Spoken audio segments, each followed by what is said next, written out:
ಓಡಾಟ ಮಾಡ್ತಾ ಇದ್ದೇವೆ. ವಾತಾವರಣ ನಮ್ಮ ನಿರೀಕ್ಷೆ ಮೀರಿ ನಮ್ಮ ಪರವಾಗಿದೆ. ಪ್ರಧಾನಿ ನರೇಂದ್ರ ಮೋದಿಯವರ ಒಂದು ಆಡಳಿತ ಇಡೀ ಜಗತ್ತೇ ಮೆಚ್ಚಿರೋದ್ರಿಂದ ಪ್ರಧಾನಿ ನರೇಂದ್ರ ಮೋದಿಯವರಿಗೆ ಸರಿಸಮಾನವಾದಂಥ ಯಾವುದೇ ವ್ಯಕ್ತಿ ಬೇರೆ ರಾಜಕೀಯ ಪಕ್ಷದಲ್ಲಿ ಕಾಂಗ್ರೆಸ್ ಸೇರಿ ಇಲ್ಲದೇ ಇರೋದ್ರಿಂದ ನಮಗೆ ದೊಡ್ಡ ರೀತಿಯ ಒಂದು ಬೆಂಬಲ ಸಿಗೋದಿದೆ. 28 ಲೋಕಸಭಾ ಕ್ಷೇತ್ರಕ್ಕೆ ಎಲ್ಲ ರೀತಿಯ ಪ್ರಯತ್ನ ಮಾಡ್ತಾ ಇದ್ದೇವೆ. ವಿಜಯೇಂದ್ರ ಪಕ್ಷದ ಅಧ್ಯಕ್ಷರಾದ ಮೇಲೆ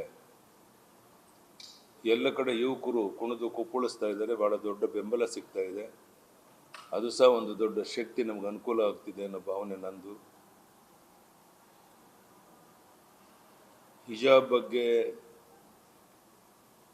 ಮುಖ್ಯಮಂತ್ರಿ ಸಿದ್ದರಾಮಯ್ಯನವರು ನಮ್ಮೆಲ್ಲರ ಒತ್ತಾಯಕ್ಕೆ ಮಣಿದು ಕೊನೆಗೆ ಅವ್ರ ಹೇಳಿಕೆಯನ್ನು ವಾಪಸ್ ಪಡೆದಿರುವಂಥದ್ದು ತುಂಬ ಒಳ್ಳೆಯ ಸಂಗತಿ.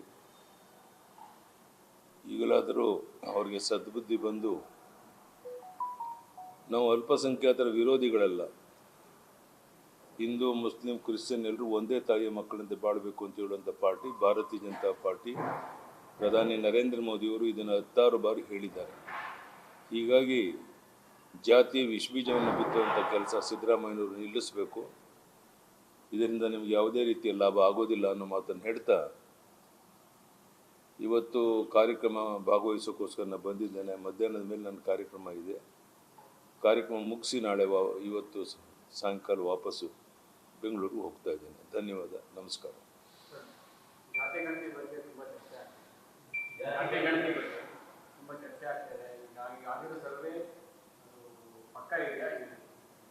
ಎಲ್ಲರ ಮನಸ್ಸಿನಲ್ಲಿ ಈಗಾಗಿರುವಂಥ ಸರ್ವೆ ವ್ಯವಸ್ಥಿತವಾಗಿ ಆಗಿಲ್ಲ ಅನ್ನುವಂಥ ಭಾವನೆ ಇದೆ.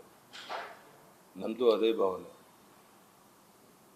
ಸೊ ಅದಕ್ಕೋಸ್ಕರ ಹೊಸದಾಗಿ ಒಂದು ಜಾತಿ ಗಣತಿ ನಡೆಸಿ ವಾಸ್ತವಿಕ ಸ್ಥಿತಿಯನ್ನು ಜನರಿಗೆ ತಿಳಿಸಬೇಕು. ಆ ಪ್ರಾಮಾಣಿಕ ಪ್ರಯತ್ನ ಮಾಡಬೇಕು ಅನ್ನುವಂಥ ಒತ್ತಾಯವನ್ನು ಈ ಸಂದರ್ಭದಲ್ಲಿ ಸರ್ಕಾರಕ್ಕೆ ಮಾಡಿ.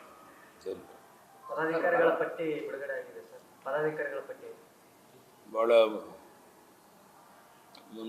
ಮುಂದಾಲೋಚನೆಯನ್ನು ಮಾಡಿ ಪ್ರಧಾನಿ ನರೇಂದ್ರ ಮೋದಿಯವ್ರ ಜೊತೆಗೆ, ಅಮಿತ್ ಶಾ ಜೊತೆಗೆ, ರಾಜ್ಯಾಧ್ಯಕ್ಷ ನಡ್ಡಾಜಿಯವ್ರ ಜೊತೆಗೆ ಮಾತಾಡಿ ವಿಜಯೇಂದ್ರ ಅವರು ನಿನ್ನೆ ಪದಾಧಿಕಾರಿಗಳ ಪಟ್ಟಿಯನ್ನು ಫೈನಲೈಸ್ ಮಾಡಿ ಈಗಾಗಲೇ ಪಟ್ಟಿ ಬಿಡುಗಡೆ ಆಗಿದೆ. ನಮ್ಮ ನಿರೀಕ್ಷೆಯಂತೆ ಹೊಸಬರಿಗೆ ಹೆಚ್ಚು ಜನರಿಗೆ ಜವಾಬ್ದಾರಿಯನ್ನು ಕೊಟ್ಟಿದ್ದೇವೆ.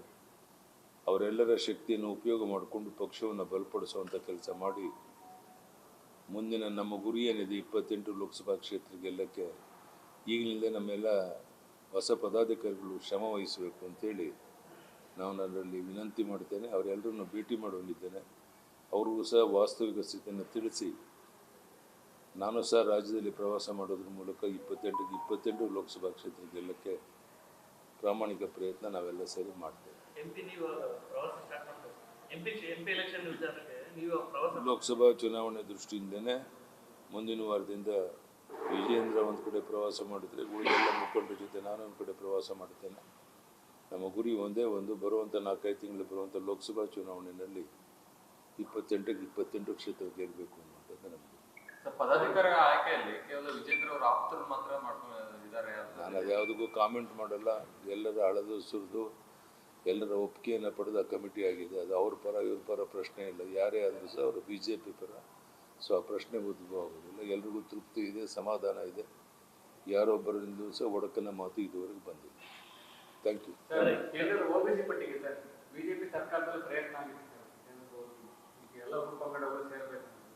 ಚರ್ಚೆ ಮಾಡ್ತೀನಿ, ಅದು ಮಾತಾಡಿ.